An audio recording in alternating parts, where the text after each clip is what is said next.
ángeles nunca serán hombres. Dios los hizo diferentes.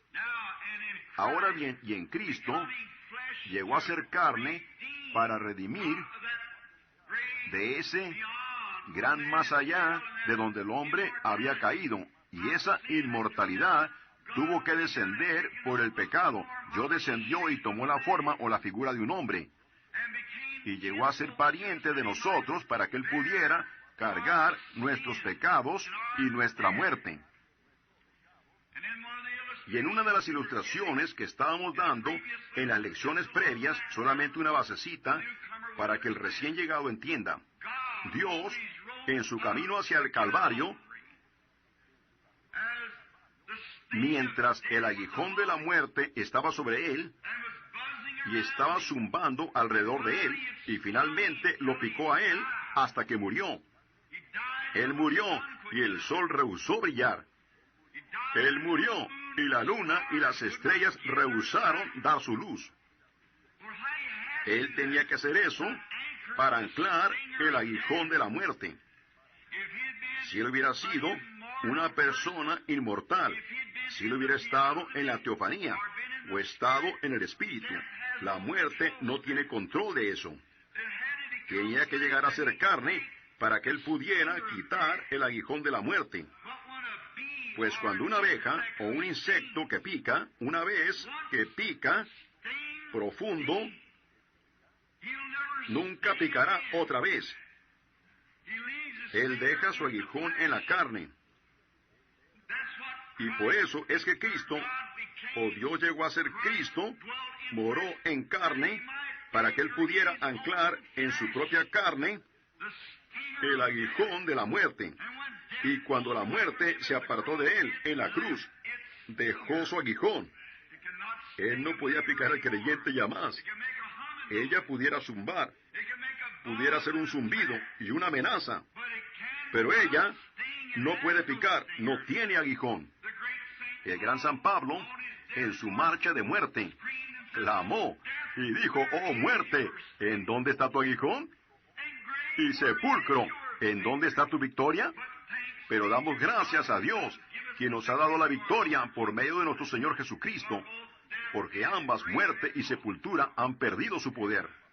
Ahora, entonces, el domingo pasado tomamos, dejando los principios de la doctrina de Cristo, en el capítulo 6 leemos esto: «Vamos adelante a la perfección». Y nos dimos cuenta que la gente hoy, en muchas iglesias, al igual que el Tabernáculo Branham y otras diferentes, enfatizamos mucho en estudiar acerca de los principios de Cristo.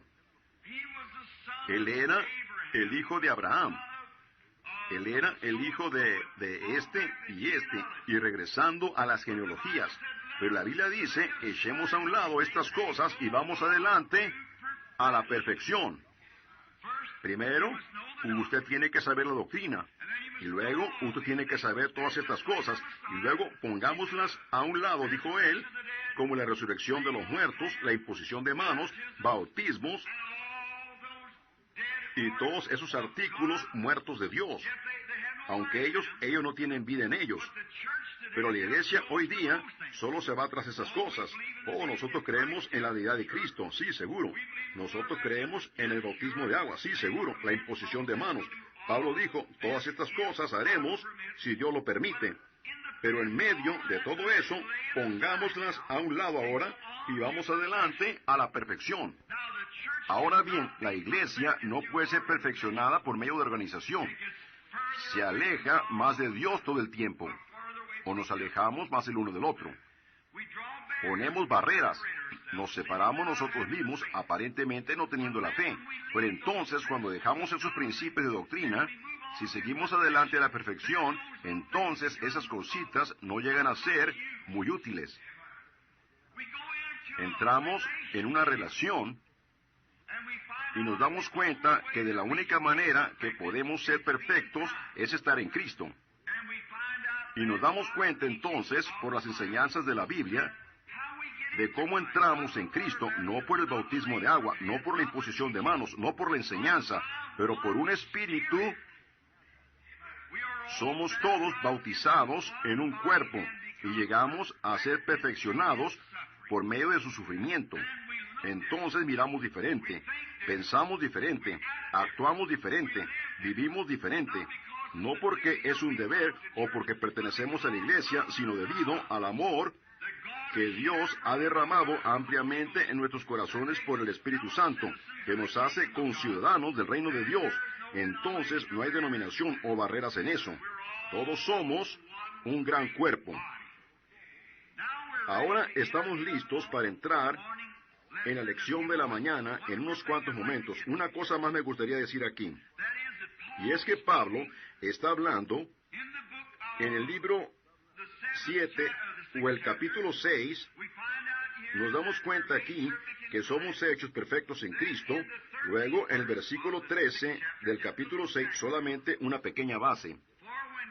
Porque cuando Dios hizo la promesa a Abraham, no pudiendo jurar por otro mayor, juró por sí mismo.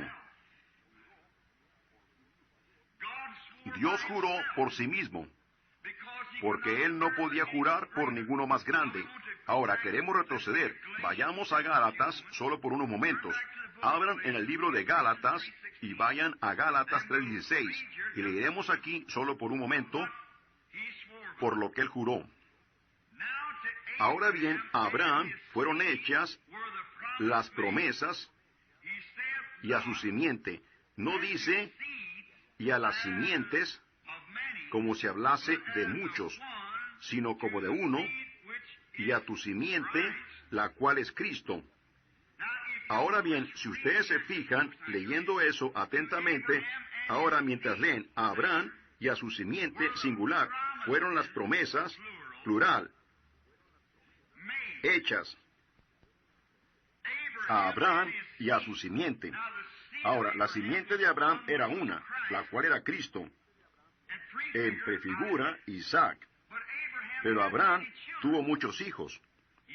Él tuvo uno antes que él tuviera Isaac, el cual estaba mostrando la falla de la incredulidad de Sara, quien quiso que Ana trajera el hijo, pensando que ella estaba muy vieja, y que Dios lo pasaría por alto y lo haría de alguna otra manera diferente de la manera que lo había prometido hacer. Pero Dios cumple su promesa. No importa cuán irrazonable parezca verse, Dios está obligado a su promesa. Y Sara pensó que tal vez ella pudiera permitir a Ana, o a Agar, quise decir, su criada, para que diera a luz al bebé por medio de Abraham. Y ella lo tomaría, y ese llegó a ser Ismael, el cual fue un aguijón en la carne desde entonces hasta ahora. Todavía es un aguijón en la carne, porque de allí provienen los árabes, y ellos siempre han sido de esa manera. Ahora bien, cada vez que usted no cree la palabra pura de Dios y adopta alguna otra manera, será un aguijón en su carne de allí en adelante. Usted tome simplemente lo que Dios dijo. Si Él lo dijo, eso es justamente lo que Él quiere decir. Oh, bendito sea su nombre. Solamente tome su palabra. No importa que trate de ignorarlo, diciendo, bueno, realmente no quiso decir eso. Quiere decir justamente lo que dice, cuando Dios hace una promesa. Ahora, si ponemos mucha atención, a Abraham y a su simiente fueron las promesas. Una era la simiente singular y la otra eran promesas. Hay más que una promesa y más que una persona que está incluida en la simiente de Abraham. ¿Ven? Hay una simiente, pero mucha gente de esta simiente. ¿Ven? Ellas no eran solamente para Abraham o solamente para Isaac, sino fueron para toda la simiente de Abraham. Las promesas fueron hechas a cada simiente individual de esa simiente. ¿Lo captaron ustedes? Por lo tanto, nosotros, estando muertos en Cristo, de acuerdo a las Escrituras, participamos de la simiente de Abraham. Y somos herederos de acuerdo a la promesa, no por unirnos a la iglesia o formando artículos muertos o demás, pero por haber nacido del Espíritu de Cristo. Nosotros somos simiente de Abraham y coherederos con Él en el reino. Entonces, vamos a continuar leyendo, solamente un poquito más adelante, Dios haciendo un pacto. Ahora, el versículo 17 del capítulo 6, por lo cual, queriendo Dios mostrar más abundantemente a los herederos de la promesa, la inmutabilidad de su consejo, interpuso juramento. Oh, descansemos ahora por unos momentos. Queriendo Dios, no que Él tenía que hacerlo, pero para hacer esto una cosa segura. Ahora, ya nos hemos dado cuenta que Dios llegó a ser carne, habitó entre nosotros. ¿Cómo es que Él mismo se manifestó al mundo cuando encontró a la mujer en adulterio? Él dijo, yo no te condeno, ve y no peques más. Cuando Él encontró al enfermo, Él lo actuó exactamente de la manera que Él tendría que actuar, porque Él era Dios, y Él sanó a los enfermos, Él resucitó a los muertos, Él perdonó los pecados, no importó cuántos y lo que eran, y cuánto habían recaído, Él los perdonó de todas maneras si ellos estaban dispuestos a venir a pedir. Ahora fíjense, si Dios actuó una vez en una cierta circunstancia, y si esa misma circunstancia se levanta otra vez, Él tiene que actuar la segunda vez como Él lo hizo la primera vez, o Él es injusto. ¿Ven? No importa cuán metido está usted en pecado, cuán bajo usted pueda llegar a ser. Él tiene que actuar en usted como Él lo hizo con esa mujer caída, o Él lo actuó mal en aquel entonces.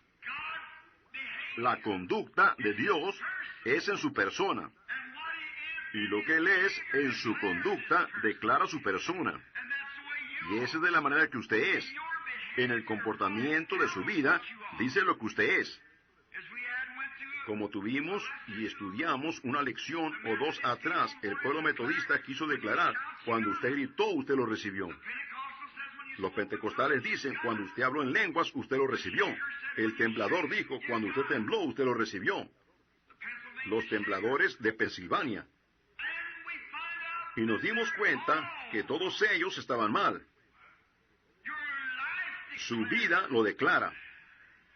Su persona declara lo que usted es. Un hombre es conocido por sus obras. Y lo que su vida es, usted ha escuchado el refrán antiguo, tu vida habla tan fuerte que yo no puedo oír tus palabras. Así que lo que usted es. La vida que usted vive muestra qué clase de espíritu está en usted. Y entonces usted pudiera personificar la cosa errónea, o personificar la cosa correcta, quise decir. Usted pudiera personificar a un cristiano.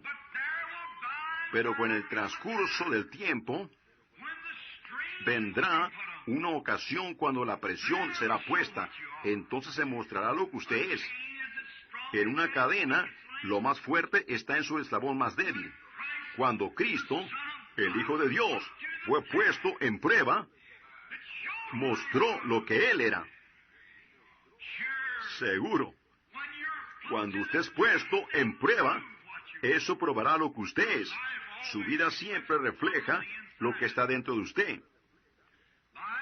En el transcurso del tiempo, pero esté usted seguro que sus pecados no lo descubran. Y eso es lo que tratamos de decir. Jesús dijo en San Juan 5:24, el que oye,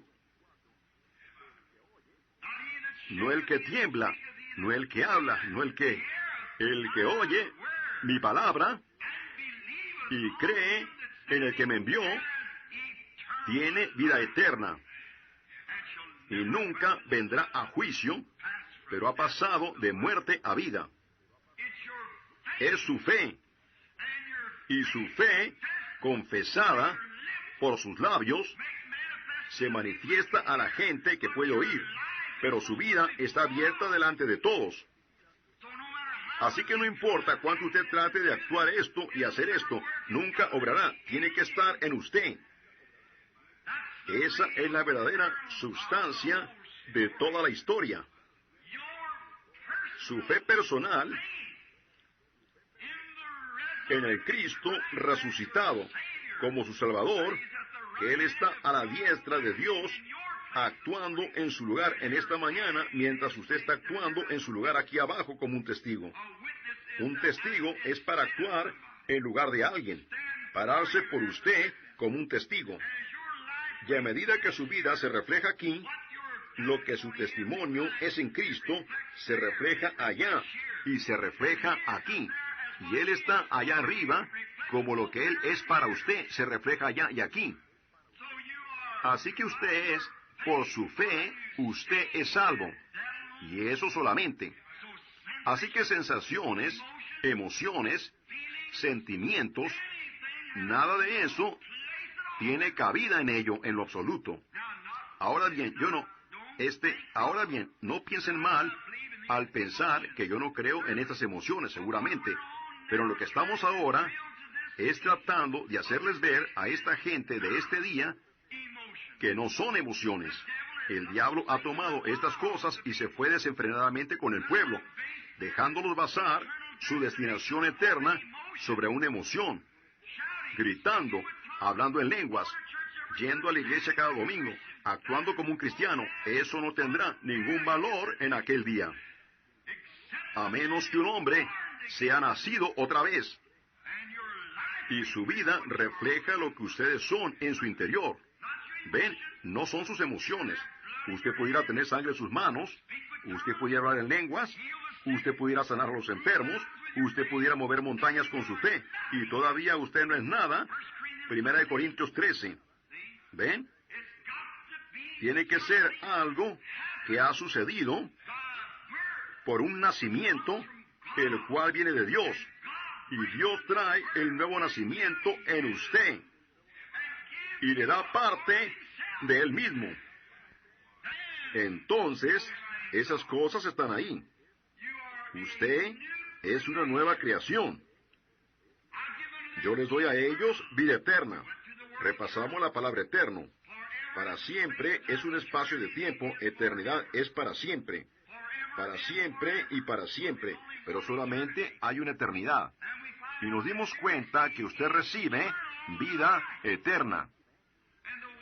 Y la palabra en el griego es Zoe, lo cual significa la vida de Dios. Y usted recibe parte de la vida de Dios, lo cual lo hace a usted un hijo espiritual de Dios. Y usted es tan eterno como Dios es eterno. Usted no tiene fin, no tiene un lugar para parar, porque usted no tuvo un lugar para empezar. Todo lo que tiene un principio tiene un fin. Y lo que no tiene un principio, no tiene fin. ¿Cómo amamos esa palabra preciosa? ¿Cómo el cristiano debería estar establecido en la fe que una vez fue dada a los santos, y no ser llevado de aquí para allá, de lugar a lugar, y uniéndose a diferentes iglesias? Cualquier iglesia a la que usted quiera pertenecer está bien, mientras usted sea un cristiano. Pero primero, póngalo primero, lo cual es ese nacimiento que lo hace a usted pariente con Dios, así como Dios llegó a ser pariente con usted. Él llegó a ser pariente para que Él pudiera resucitarlo. Antes que Él pueda resucitarlo, Él tiene que darle vida eterna. Entonces Dios tuvo que llegar a ser pariente para tomar la muerte y resucitarlo a usted. Entonces usted tiene que llegar a ser pariente con Él para entrar en la resurrección. ¿Ven ustedes lo que es? Es simplemente un intercambio. Dios llegó a ser usted para que usted pudiera llegar a ser Dios. ¿Ven? Dios llegó a ser parte de usted, carne, para que usted pudiera, por su gracia, llegar a ser parte de Él. Eso es todo, para tener vida eterna. Un cuadro hermoso. Y oh, lo amamos. Ahora bien, Dios queriendo mostrar más abundantemente, no tenía qué. Pero Él estaba dispuesto. Yo estoy tan contento por eso, ustedes no, que nuestro Dios está dispuesto. Miren, ¿qué si Él no tuviera paciencia? ¿Cuál es el fruto del Espíritu? Amor, gozo, fe, paz, paciencia. Eso es una parte de Dios que está en usted. Y puede tolerancia, soportando las cargas del uno al otro, perdonándonos el uno al otro como Dios por causa de Cristo lo perdona a usted. El Espíritu de Dios en usted lo hace de esa manera. Y entonces, cuando Dios estaba aquí en la tierra, y llegó a ser usted, llegó a ser pecado. Él tomó su pecado, lo llevó por usted y pagó su deuda por él. Dios es paciente, soportando nuestras cargas. Y entonces Él es un Dios bueno. Si ustedes quieren ciertas cosas a su manera, ustedes saben que Dios es lo suficiente bueno para hacer eso. A Él le gusta hacerlos felices. Él quiere que Él es amor. Y su gran amor lo constriñe a Él a aún bajarse algunas veces para dejarlos obtener las cosas que ustedes quieren.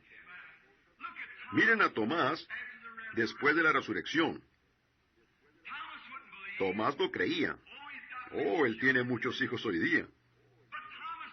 Pero Tomás dijo, no, yo tengo que tener algo de evidencia. Yo tengo que poner mis manos en su costado y mis dedos aquí en sus manos antes que yo lo crea. A mí no me interesa lo que ustedes digan. ¿Ven? Él estaba completamente fuera del orden de la Escritura en esos momentos. Usted debe de creerlo. Así que él dijo, yo tengo que tener alguna clase de evidencia para probarlo. Y Jesús apareció, Él es bueno. Ven, Tomás. Si eso es lo que tú quieres, bueno, aquí está, tú puedes tenerla. Esa es de la manera que somos. Decimos, Señor, tengo que hablar en lenguas. Yo tengo que gritar, yo tengo. Hazlo, te lo concederé, Él es bueno. Así que Él metió sus manos en su costado, entonces Él dijo, oh, es mi Señor y mi Dios.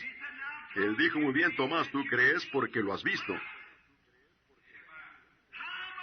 Pero cuanto más grande es la recompensa de aquellos que no tienen ninguna evidencia y todavía lo creen. Allí lo tienen ustedes. Ahí es a donde debemos de llegar. Cuanto más grande es la recompensa de aquellos quienes no han visto nada pero todavía lo creen. Es por un acto de fe que lo aceptamos. Ahora bien, yo creo que las señales siguen a los creyentes, pero pongamos las primeras cosas primero. Usted puede tener las señales sin esto.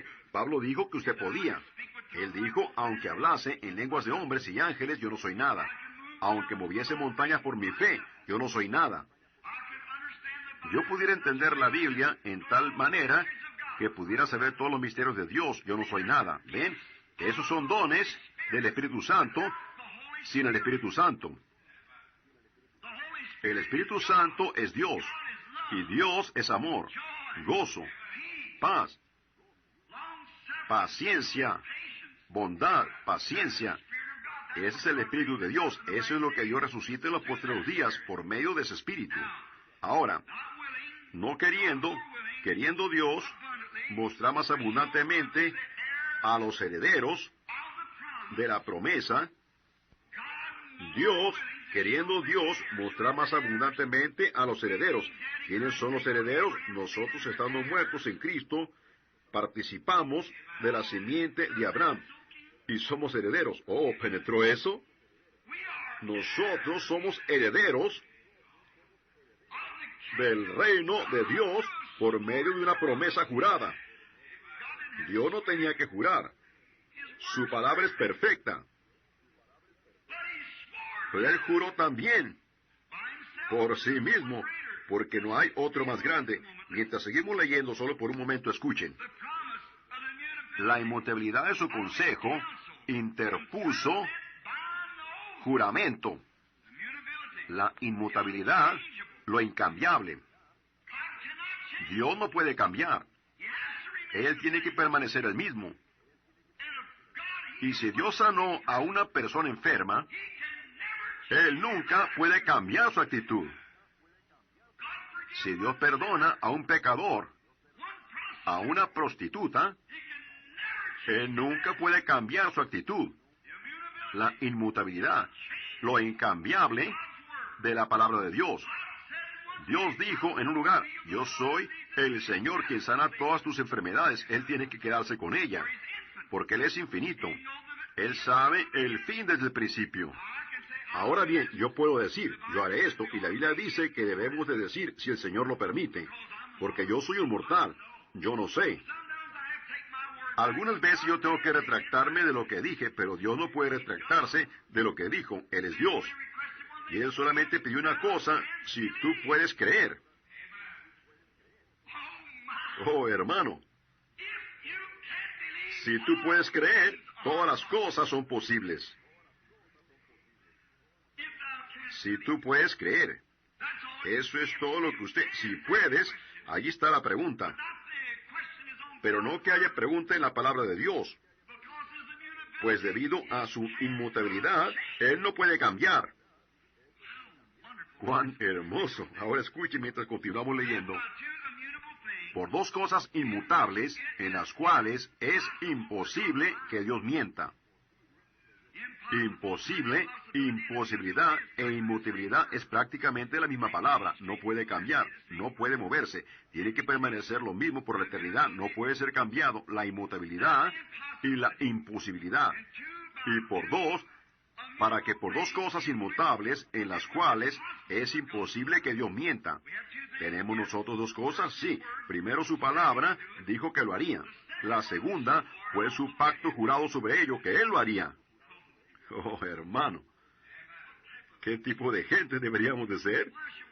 ¿Por qué somos llevados de aquí a allá, tomando las cosas del mundo y actuando lo mismo que este modelo de cristiandad modernizado de 1957? Nosotros queremos ser el tipo chapeado a la antigua que toma a Dios en su palabra y llama a esas cosas que no son como si fuese. Si yo lo digo así, queda establecido. Abraham, a quien la promesa fue dada, a él y a su simiente, Él llamó las cosas que no son como si fuesen, porque era la promesa de Dios, sabiendo que Dios no podía mentir. Él le prometió eso a él, y él lo creyó. Y a medida que los años pasaron, y la promesa parecía alejarse más al ojo natural, llegó a estar más cerca de Abraham. En lugar de ser débil y decir, bueno, tal vez no hay tal cosa como sanidad divina, tal vez yo malentendí, tal vez no hay tal cosa, tal vez yo he estado mal en todas mis concepciones. Eso entonces muestra una cosa, que usted no ha nacido otra vez. Porque la repasamos el domingo pasado, solamente un poquito más atrás en el capítulo, porque es imposible que un hombre que una vez que gustó del don celestial y cosas y recayó, sea otra vez renovado para arrepentimiento, absolutamente, totalmente imposible. Porque el que es nacido de Dios no comete y no puede cometer pecado. Porque la simiente de Dios permanece en él y él no puede pecar. La simiente de Dios es la palabra de Dios. Fe viene por el oír la palabra, el sacrificio fue hecho, todo está terminado. Ahora, si usted hace mal, Dios lo hará pagar a usted por ello. Pero si usted lo hace, usted hace mal, usted no lo hace voluntariamente. Capítulo 10, versículo 47, creo que es. Porque si pecáramos voluntariamente después de haber recibido el conocimiento de la verdad, pero después que usted ha nacido otra vez, usted tiene la verdad, no el conocimiento de ella, sino que usted ha aceptado la verdad, y ha llegado a ser una realidad, y usted es un hijo de Dios por tiempo y eternidad. Dios juró que Él lo haría. Jesús dijo, aquel que oye mis palabras y cree en el que me envió, tiene vida eterna y yo lo resucitaré en el postrero día. Nunca vendrá juicio. Ha pasado de muerte a vida. Ahora, con un juramento como ese, Dios queriendo que lo recibamos, ahora miren lo que Él dice aquí. Pablo, hablándole a la iglesia, es imposible que Dios mienta. Tengamos un fortísimo consuelo. No, bueno, si los bautistas no me tratan bien, me iré con los metodistas. Ven, tengamos un fortísimo consuelo, los que hemos acudido para asirnos de la esperanza puesta delante de nosotros. Muy bien, leamos lo último. La cual tenemos como segura y firme ancla del alma. La esperanza, el juramento de Dios.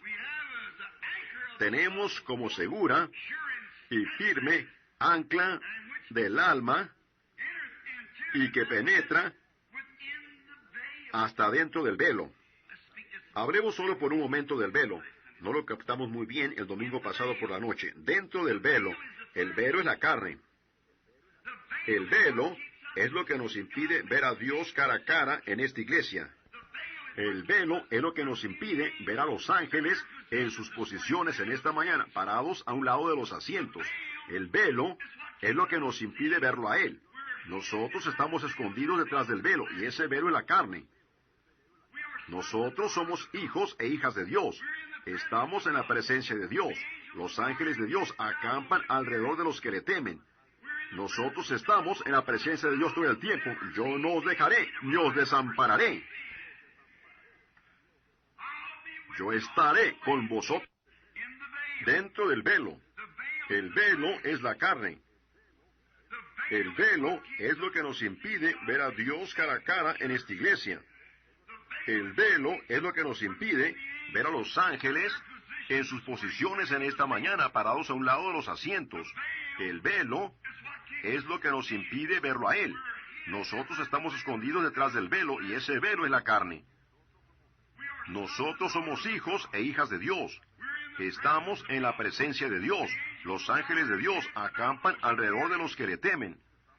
Nosotros estamos en la presencia de Dios todo el tiempo. Yo no os dejaré, ni os desampararé. Yo estaré con vosotros siempre, aún hasta el fin. Pero el velo es la carne. Eso es lo que nos impide entrar en su presencia. Pero a través del alma, el Espíritu, por nuestra fe, sabemos que Él nos está observando. Él está parado a un lado de nosotros. Él está aquí ahora. Allá en Dotán, una mañana, un profeta anciano estaba cercado por un ejército. Y su siervo fue y le dijo: «Oh Padre, todo el país está cercado por los extranjeros». Y Eliseo se levantó y dijo: «Ay, hijo, son manos que están con nosotros que los que están con ellos».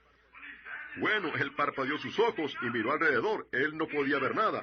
Él dijo: «Dios, te pido que le abra sus ojos. Quítale el velo».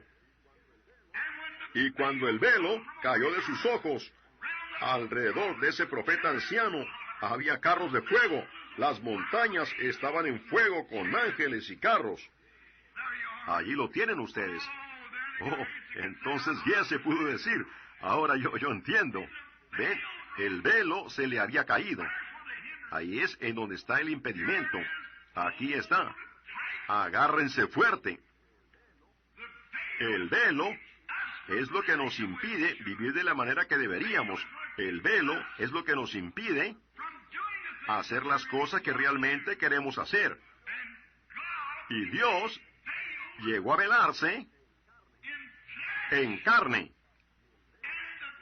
Y el velo fue partido en dos. Y Dios llegó a ser Dios otra vez. Y Él levantó el velo en el que Él mismo se escondió. Esa es la resurrección del Señor Jesús, probándonos a nosotros que en este velo en el que ahora estamos escondidos, por fe lo creemos y lo aceptamos. Y cuando este velo se ha partido en dos, yo entraré en su presencia con esta aseguranza, sabiendo que yo lo conozco en el poder de su resurrección y a la venida del Señor Jesús. Este velo será levantado otra vez en una manera perfeccionada. Así que yo caminaré y hablaré con Él, como mi Salvador y mi Dios, cuando Él tome el trono de David. Y viviremos eternamente en este velo, después de que haya sido perfeccionado. Pero este velo tiene pecado dentro de él. No importa cómo. Nunca piense de ese cuerpo glorificado en esta tierra. Tiene que morir, igual que su alma tiene que morir para nacer otra vez. En la perfección, no comiendo carne y haciendo esto y perfeccionando el cuerpo, usted nunca lo logrará.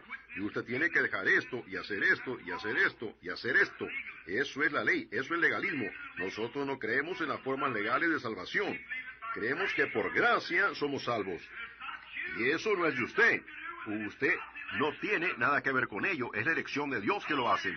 Nadie puede venir a mí, a menos que mi Padre lo traiga. Correcto.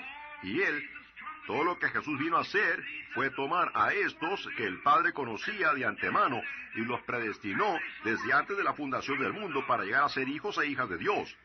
Amén. No del que corre o del que quiere, mas del que Dios tiene misericordia. Es Dios el que lo hace.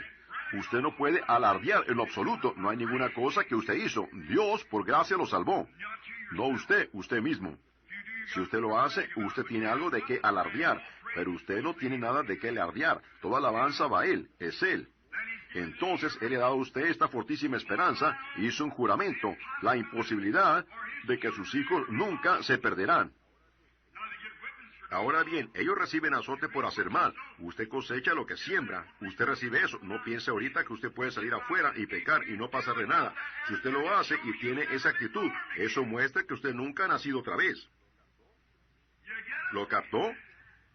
Si usted todavía tiene el deseo en usted de hacer el mal, entonces usted todavía está errado.